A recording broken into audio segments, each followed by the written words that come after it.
ABC Studios in Philadelphia. Welcome to Philadelphia Union Soccer with the club's all-time leading scorer, Sebastian Latu. I'm Dave Leno. This is the first meeting between the two clubs this season. The Union have won 4 of the last 5 games, but Seba, this is arguably the toughest test to date against Toronto, who's won the last 2 and unbeaten in the last 4. So let's talk a little bit about how great this team has been with Union broadcaster Dave Leno. So good morning, Dave. Good morning, Nick. You know, if the Union gave you a jersey, I think you might have scored the other night, too. I know. Everybody was scoring. Like, goal for you, a goal for you, a goal for you. I mean, they're coming off a great win. If the Union prevail tonight in Atlanta, because Toronto won at New York City FC at Citi Field yesterday. Which is a big upset, by the way. Huge, huge. Upset. The Union will host the Eastern Conference Final should they come away with this victory. Fantastic. I'm really pumped, guys, for the matchup. Let's hope for that. Yeah, that'll be awesome. Well, we do have some of the watch parties. We're going to put that up on your screen. You can see some of those. You can go check that out. Yeah. Well, thank you so much for coming in. Definitely appreciate having your input. You said 2-0. Come on, let's appreciate it, Dave. All right, I'm going to gas up the plane. You guys are to come with me to Atlanta. Nice. Let's go. Do it. Let's do it. Do it. Thank you so much. You're welcome. The Union win, they take care of business. They have a plus 14 goal differential, Monica, on Toronto. If it's a Union draw, we have to see how Toronto does in the other game. All the games start at the same time on decision day.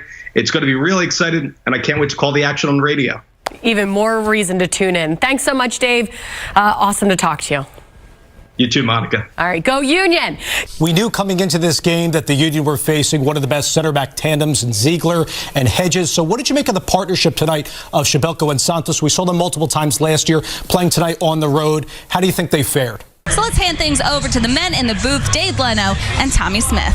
Thank you very much, Marissa. Tommy, we've reached the midway point of the season. The Union are the top scoring team in the Eastern Conference, currently in first place in the East. How do you want to see them break down the Red Bulls tonight? He scored 36 goals over 4 years in a Union uniform, and I caught up earlier tonight with the Union's second all-time leading scorer in club history.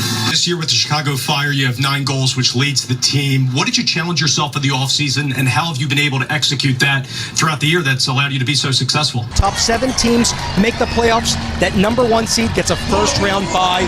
How important is it for the Union tonight to get off to a great start here against a Houston team who has lost their last 3 games, searching for points? So it's going to be a lot of good counter-attack, I think, for the Union. For sure. Toronto is definitely an epitome of a team that's very quality on the ball, but it seems like the Union in Real not getting a lot of chances and crosses from our outside backs. So conversely, to create some 3v3 opportunities, whether it's counter or direct play, how did the Union take advantage of that offensively?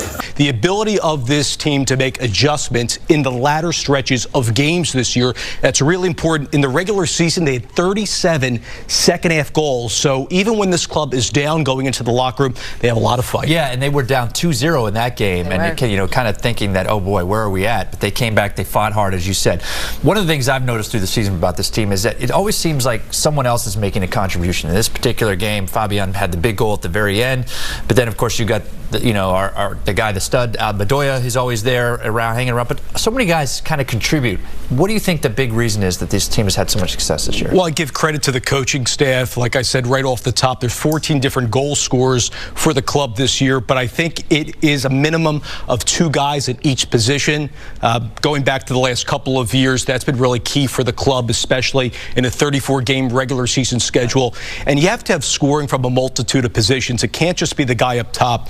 And welcome back to the field here at Red Bull Arena with Lori Lindsay. I'm Dave Leno. It's now time for watching you, 2 players that we're focusing in on for tonight's match. I'm going with Kai Wagner, Lori. He has 8 assists this year, which leads all MLS defenders. I'm looking for those 2v1 situations he can create and also overlap on the left-hand side with Brendan Aronson. Try to catch Duncan far up the field and also the 19-year-old Caceres in this one. This is a team that looks to clog the midfield in the Red Bulls, and they all press together. They combine beautifully. So that's something to key in on, but I think the Union can take advantage with the press in the midfield tonight against Davis and Caceres. I know you're focusing on the quality in the transition game for the Union. Yeah, and it plays off of what you just said in terms of managing that press. Manage the press and then quality and transition. And the Union said it, right? They should be playing with play with freedom. They should be able to play the ball quickly. Once they do that, then can they spring the ball? Long diagonal balls that we have talked about already is going to break that press and then gets quality of service into Shabelko. So since the Union played the Red Bulls are 6-7-2 since that 3-2 loss in Chester. It's a team that's flirted with the 4, 5, 6 seed. Currently, they come to the 6th seed, and here's Chris Armstrong's starting 11 tonight. Robles and Goal has 7 shutouts this year. Duncan and Lawrence will get high up the flanks. Parker and Long for one of the best center back tandems in the league. Caceres is a 19-year-old from Venezuela. Has 3 goals this year. It will be his 3rd straight start. Davis will go box to box. Royer's the team leading scorer. Shatkovsky comes in at the number 10. Kaku is on the bench. Sims is on loan from Southampton. Also has played for Reading. And they start a Wisconsin product, and Tom Barlow up top as the number 9.